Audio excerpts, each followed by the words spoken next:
Gusto niyang masaktan pero bakit wala siyang maramdaman? He wants to be threatened but he's not threatened.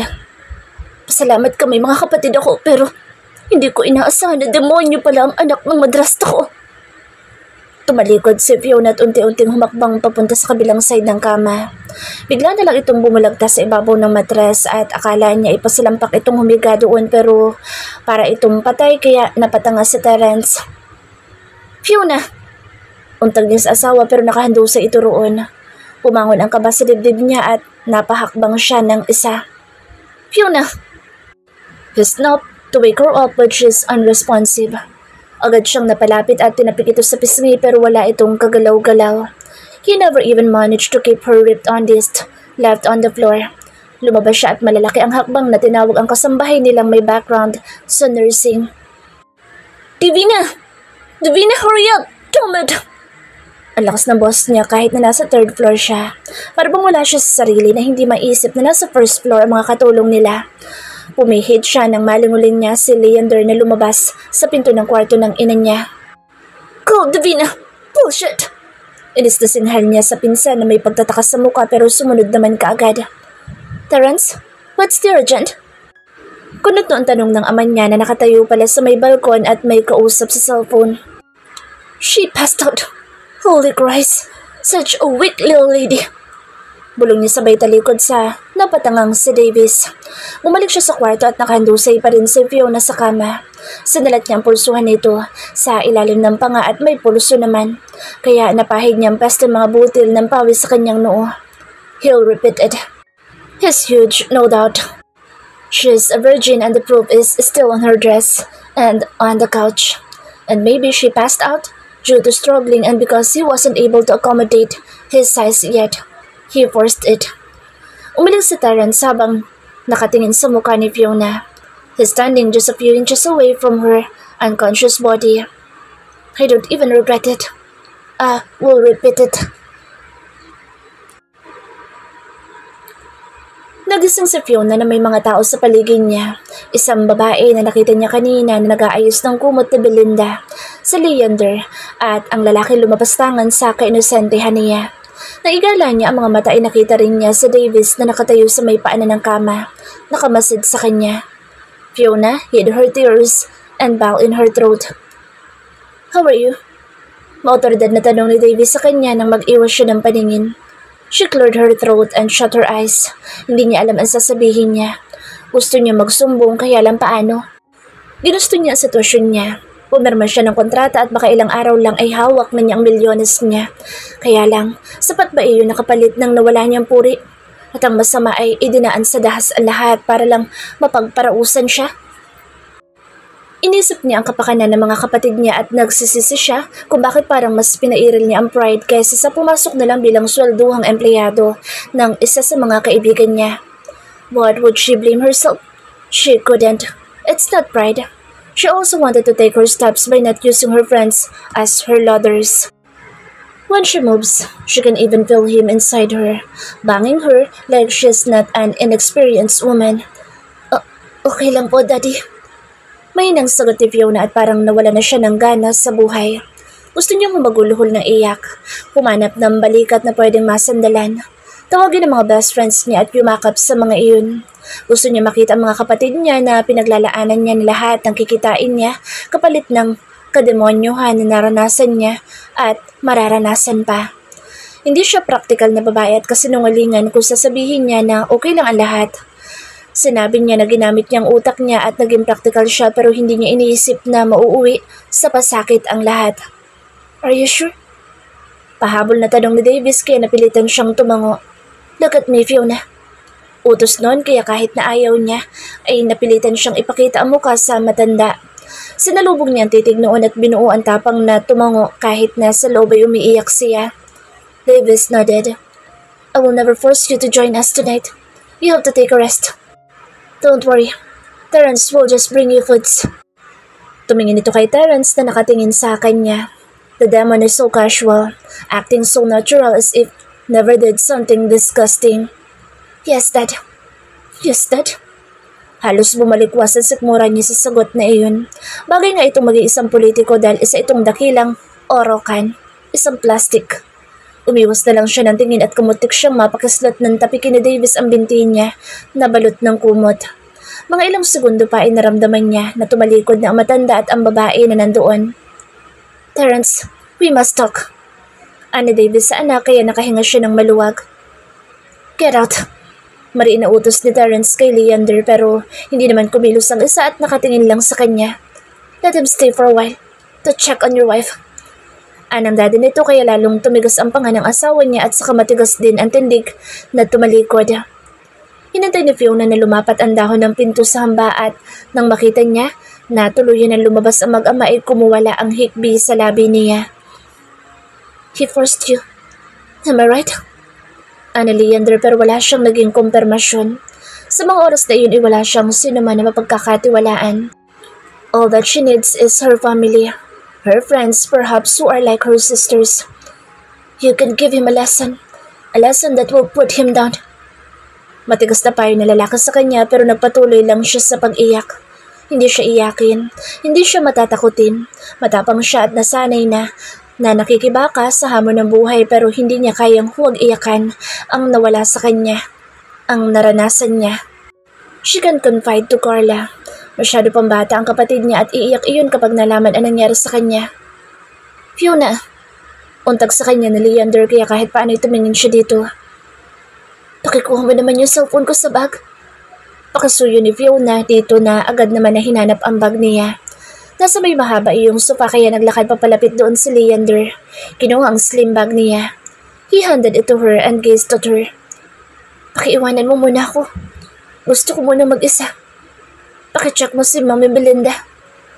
Hindi siya makatingin ng diretso sa mga mata nito kahit na nakatayo ito ilandang ka lang ang layo sa kanya.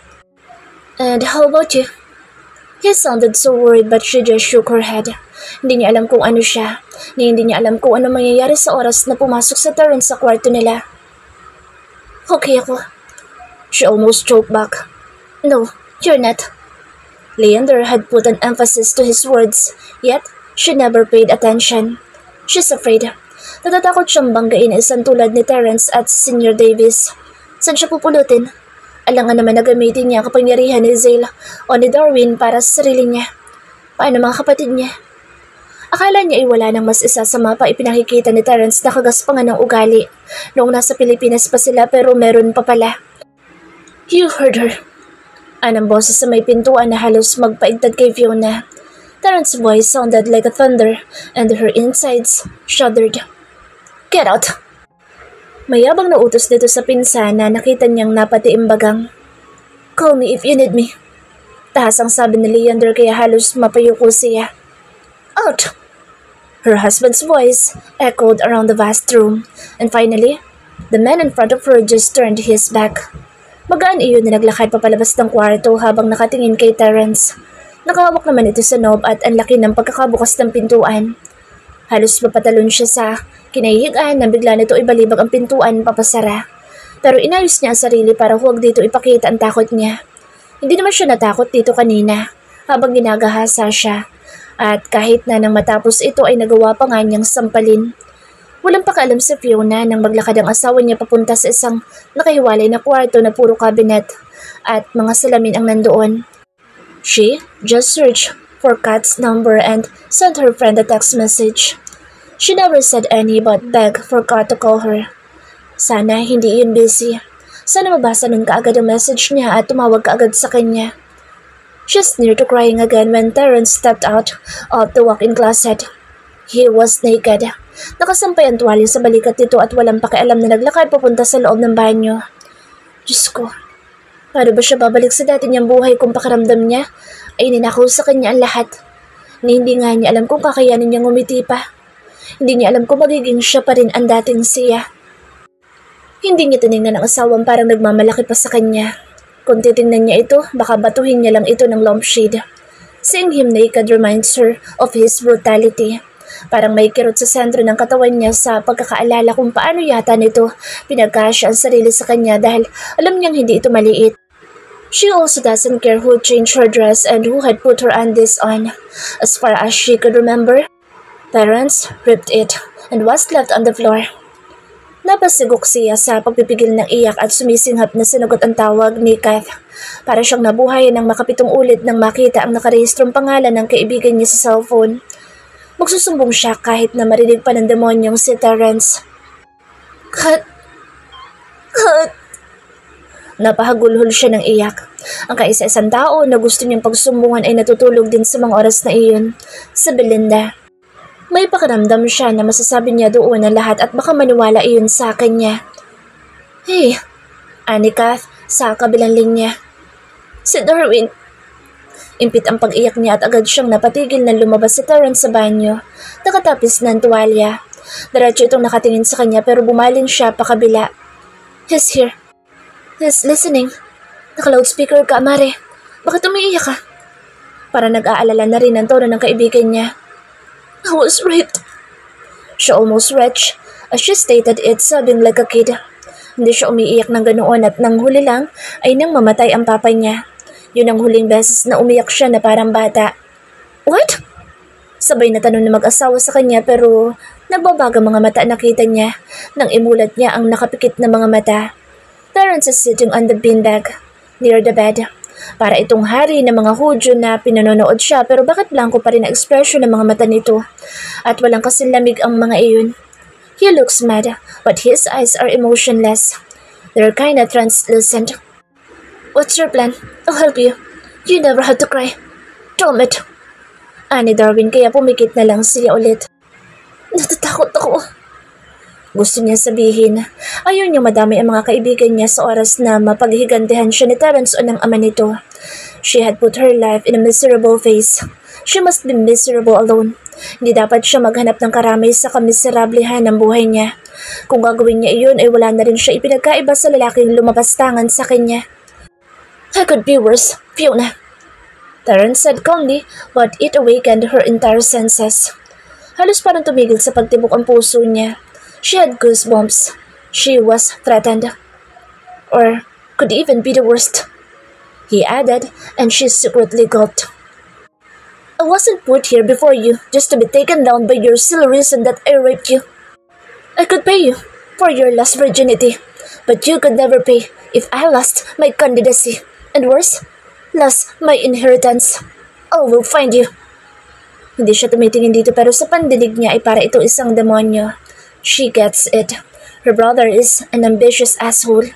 After wealth and fame, isa itong malaking buwaya na gusto ay nandito ang lahat. Atensyon, oras, pera, kasikatan at kapangyarihan. Tatawag ako kapag may load na. Please, don't forget my siblings, BFF. Anya sa mag-asawa na matagal na nabitin sa ere. Call and decide. We're here to help you. We love you. Kat's voice was a bit quacky and worried. Sad and consoling. Pinatay niya ang tawag at pinatigas ang mga pangan niya at kahit na hindi siya tumingin sa demonyo niyang asawa, nagsalita pa din siya. Huwag mo kong takutin, demonyo ka. Hindi pa tayo tapos at paplanuhin ko ang pagbagsak mo sa hindi mo nalalamang paraan. Matir matibay. Ikaw at ang kwarto mo. Ako at ang kinuha mo. She spots turning her back at him. Inilapag niya ang cellphone sa mesita at kahit na parang bali ang mga sigint niya, ay pinilit niyang igalaw ang pang-ibabang katawan papakabila. Good luck, wife. Terence sarcastically mocked her, but she shuts her eyes. Tumulo ang luha niya sa gilid ng mga mata pero halos tumalsik ang kaluluwa niya nang maramdaman niya na may mainit na hininga sa may tanga niya. Agad siyang kubislot at mukha ni Terence ang nakita niya. Rapist! She yelled at his face, tried buffing him, but his hand was quick. Sinalo lang nito ang kamao niya tapos ay mabilis siyang hinawakan sa leeg. Pakiramdam ni Fiona ay nanigas ang buo niyang katawan dahil akala niya isasakalin siya nito pero inilapit lang nito ang mukha sa kanya at hinalikan siya ng mariin. She winced in pain when she felt that his kiss was torturous. Kung gaano kagaan ang kamay nitong kumukulong sa leeg niya, ay ganoon naman ka mapagbanta ang tema ng halik nito. And she admits that it bodily shaken her. She's defenseless. She's frightened. How could she even get the justice for herself if Terence is the power in the judgment? She'll put Darwin's life at stake. She'll put her siblings' lives at stake. But if she'd not file a case against him, then how could she even get her justice? Terence pushed her and looked at her eyes. Pagnanasa nakikita niya sa mga mata nito na dati ay wala. Noon halos masuka ito kapag nakikita na nakadamit siya, nalabas ang kaluluwa. Bakit ngayon iba? Dahil ba naayusan siya at parang may magic na gumanda? Huwag kang makontento. Baka sa ibang daan, daraan ang pagbagsak mo. Pasimpleng angal niya rito pero ngumiti lang ito sa kanya. Who could even say that? My trashy stepsister taste, heaven now, and so irresistible. There's no such thing as karma, lady. I told you, karma is not for me. It's for the weak people. Sinulya pa nito ang labi niya at kulang ang sabihin na hanggang batok ang pangangaligkig niya. Inuunsulto siya nito at pinupuri. Masyadong mataas ang tingin nito sa sarili na para bang walang anumang bagay ang pwedeng magpabagsak dito. Well then, hahanapin niya ang kahinaan nito at kapag umayon sa kanyang pagkakataon, matatawa siya kapag nalugmok ito sa lupa na parang basura. Mas pa sa ipinaramdam nito sa kanya kanina. Yes, Dr. Phelan, just send the pills here. I will expect it today. He commanded the doctor over the line while looking at Fiona, who was fast asleep. Nakabaluktot ito sa isang gilid ng kama at nang makatulugan niya kagabi ay ganoon ang posisyon nito. Ganoon pa rin ang magising siya. Okay, Terence, I gave you the possible side effects, right? If any of those things occurs, bring your wife here. Don't forget to tell her to take the emergency pill, and that one is the regular birth control pill. I do understand. You don't have to repeat it over 4 million times. I'm no fool. Just put a note. Ayon niya sa doktor na kausap. Sinabi niya na gusto niyang agaran na gamitin ng asawa niya kaya magpapadala na isa pang klase ng tabletas ang doktor. Narinig niya ang pagbuntong hininga nito. Fine. You're really so arrogant. I'll hang up now. Thank you. Hindi siya sumagot at siya na ang tumapos ng tawag.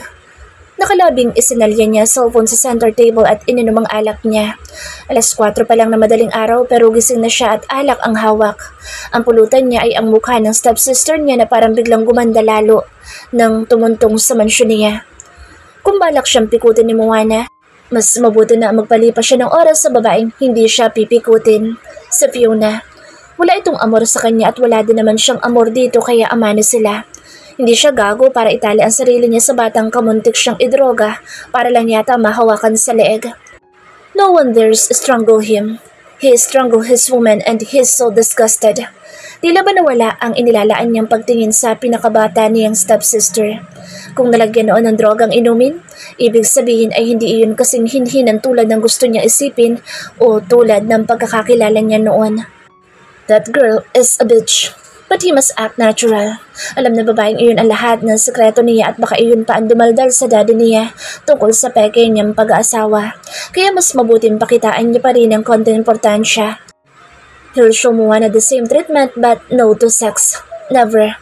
Baka kasuhan pa siya noon ng rape at ang hingi na kapalit ay matali siya ng walang hiwalayan. Mahirap na. Hindi siya ganoon kagago. Naputol ang pagtitig niya sa mukha ni Fiona nang tumunog ang signal sa pintuan niya kaya lukot noo siyang tumingin doon.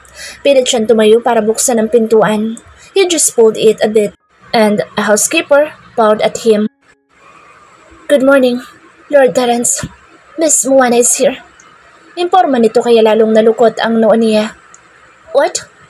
Parang pati mga panga niya ay nalaglag. She wants to talk to you. She said she would never leave unless you talk to her and send her back home to Birmingham. And she has foot to go back home alone. Inisnalitan niya saka padabog na lumabas.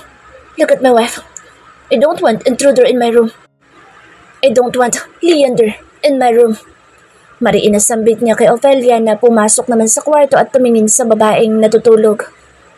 Ang ganda niya pala talaga. Tama si Divina. Bulong ni Ophelia sa sarili kaya saglit siyang napalingon. Kausap nito ang sarili habang nakatingin kay Fiona. Wala ito nang dumating sila dahil malamang na naglalaba. Hindi nito pwedeng iwan ang trabaho para lang makausyoso kaya noon pa lang siguro nakita si Fiona. Terence glanced at Fiona's peaceful face. Tigress. Hindi kasing amo ng mukha nito tuwing gising ang mukha kapag natutulog. She's tougher than what he'd known but it has no much on his Tuluyan niyang inilapat ang pinto papasara at seryoso ang mukha na naglakad papunta sa elevator. Pati ina niya ay hindi na niya sinilip at mas mabuti na wala iyong alam sa hinala niya kung bakit iyon nahilo na sobra at umaaktong parang 16 na babaeng rapist. Hindi ba alam na Moana na hindi na niya kailangan ng droga para ganahan? His libido boost faster when his mind tell him that he wants to ram a woman's core. Nang tumunog ang elevator ay lumabas kaagad siya at natumbok ng mga mata ang dalagita na nakaupo sa napakahabang sofa. Nilalaro-laro nito ang paa sa sahig habang nakangiti sa kanya. "What are you doing here?" Terence stopped amidst the living room and shoved his hand in his pockets. "Can you please send me home, Terence?" Malamlam ang mga matang tumitig ito sa kanya kaya halos magdikita naman ang mga kilay niya. Terence studied Moana, never leaving his eyes on her. Deceiver. Na-disappoint siya dito ng sobra dahil sa ginawa nito sa ina niya na dapat ay para sa kanya. "I can't." Umiling siya at kunwari bumuntong hininga. "My campaign will start today and I can't miss it. Dad talked to me about it and it was settled. Umuwi ka na muna mag-isa, Moana." He sat on the other sofa, opposite her direction. "What?" Nalaglag ang mga panga nito at napatikal ang likod sa sandalan ng upuan. "Birmingham is just a few hours travel by plane." "I know." Tango ni Terence. "But every minute is important for my father, Moana." "I thought we've talked about this yet. Still here you're talking about this thing over and over again? Can't you pick it up exactly the way how I want you to understand it?" Napipiko na siya dito. Nag-aaral ito at gustong maging isang journalist. Matalino naman ito sa pagkakaalam niya pero bakit hindi ito makaintindi? Mas mabuti pa sila Seth dahil noong sabi niyang babalik na siya sa Dublin ay hindi na nagtanong ng paulit-ulit. Nang sabihin niya na gusto niya iyon 1 o 2 gabi na hubad sa kama niya ay wala iyong kung ano-anong demand. "Please, Moana, I'm still tired. Ihatid na kita sa airport but don't expect me to fly my plane. That is final." His eyes showed fierceness and the kid just dropped her gaze. "That is dangerous. Para itong isang poison ivy na ang ganda pero delikado pala. You get me?" Terence asked for assurance, and Moana just nodded. "Good. Wait for me and drink that tea. I just got my shirt." He stood up and turned his back, walking hastily. Pagbalik niya sa loob ng kwarto ay gising na si Fiona at nakaupo sa kama. Nakatingin sa tray ng pagkain na ipinadala sa kanya ng daddy niya kagabi na hindi lang naman ito pinansin. "Labas na po ako." Paalam ni Ophelia nang tumalikod ang kasambahay. "Ate Ophelia, pakidala po itong pagkain na dala ng asawa ko." Fiona requested the maid and Terence just pursed his lips. "Ano ang gusto niyo, Ma'am Fiona?" Bumalik si Ophelia sa may bedside table at dinampot ang tray. "Wala po. Salamat." Nega sa Fiona at ipinikit ang mga mata. Parang wala na itong balak na magsalita pa ulit. "Get out, Ophelia." Utos naman niya sa babae na parang robot na pumihit at nagmamadaling lumabas ng kwarto. Dinampot niya ang t-shirt na nasa armrest ng sofa pero hindi niya tinatantanan ng tingin ng asawa na nakabuluktot na naman. "I'll drive Moana to the airport." Anya rito at hindi naman siya nagpapaalam. Wala akong pakaalam kung sa impyerno ka pa pumunta. At ilang demonyong katulad mong isama mo." Mataray na sagot nito kaya kulang ang sabihin na umigting ang mga panga niya. "Hell, I don't need your permission. I am warning you not to say anything stupid or play dirty behind my back. Ikaw ang dirty." Mabukas ang mga mata ni Fiona at hindi niya inasahan na babatuhin siya nito ng unan. Tumapal iyon sa dibdib niya at ito ngayon ay umuusok ang ilong na nakaupo sa kama. She's panting and doesn't mind if she looks like a bombshell. Nakalaylay ang strap ng damit nitong suot at halos lumabas ang mga dibdib. Doon na pa akong atensyon niya. He could see her breast against the silk dress. Next time, yun naman titikman niya. "Layas!" She pointed at the door. Wala siyang sagot. Nakatitig pa rin siya doon at kung wala siyang pupuntahan, mamadaliin niya ito kahit 15 minutos lang. Bigla na lang nag-iba ang tingin niya rito. Noong una pa niya napapansin na maganda ang katawan ng stepsister niya pero binaliwala niya.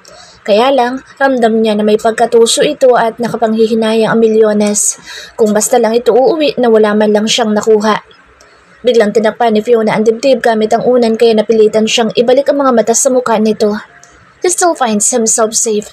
Katawan lang ang gusto niya rito at kahit kailan ay hindi niya magugustuhan ang ugali nito. Kung sana napunta dito ang kahinhinan ni Moana sa tuwing nagpapanggap, malamang na magkagusto pa siya. You women are bitches.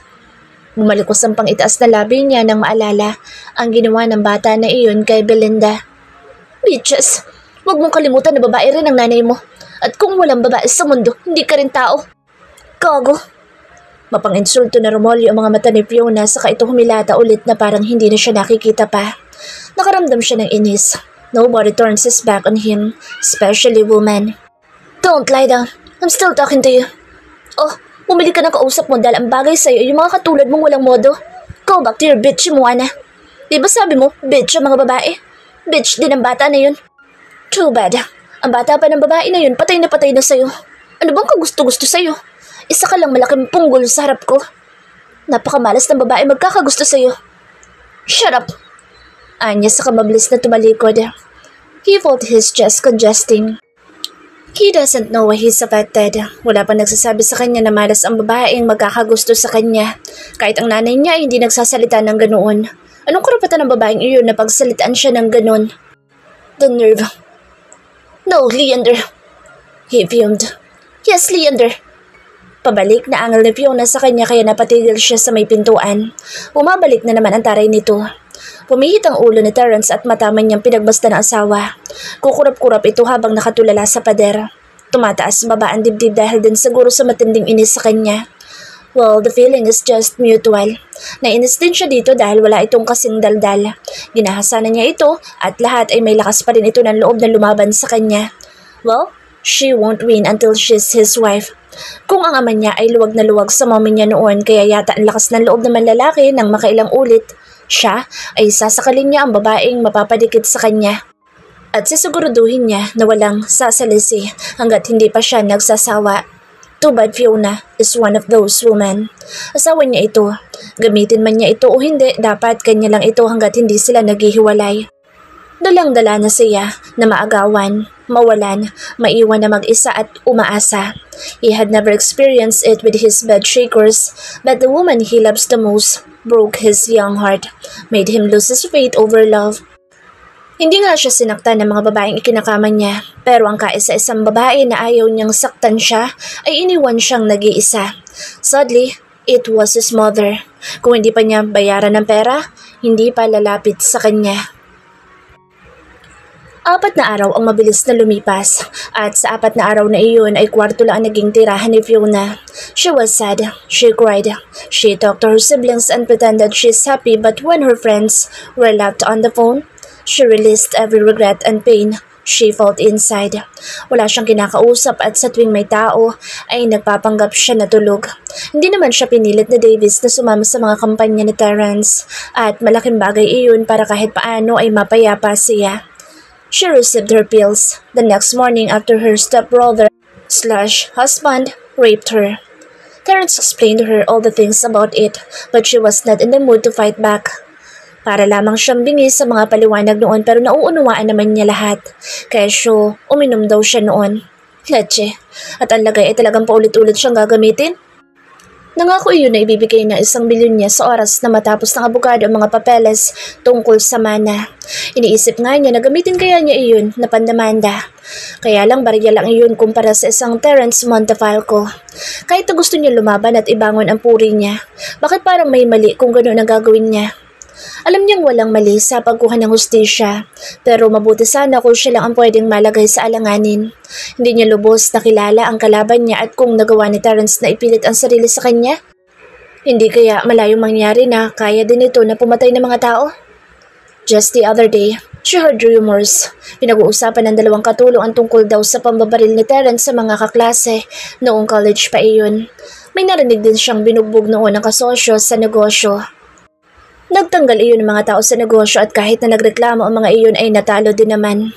Lahat ng baho ay lumilitaw dahil sa eleksyon pero parang sa pakiramdam niya ay talagang malakas ang mga Montefalco. Lalo lang siyang natakot sa usapan ni Ophelia at Maria habang nagpapalit ang mga iyon ng kurtina.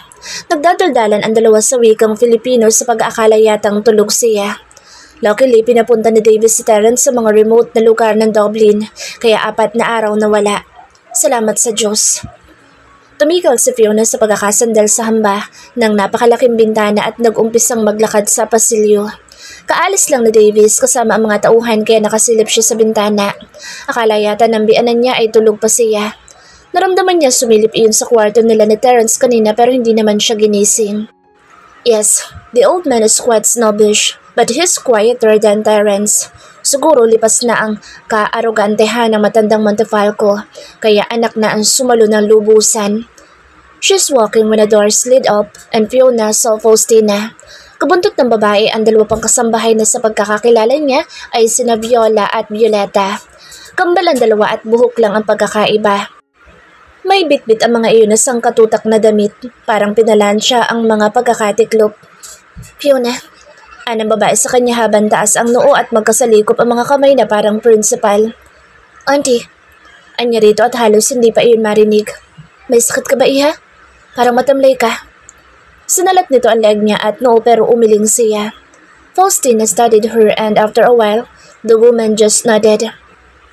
Pwede na siguro tayo mag-umpisa ng pagtuturo sa iyo ng mga basic pagdating sa pagiging isang... I'm sorry, Auntie, pero nag-decide po ako.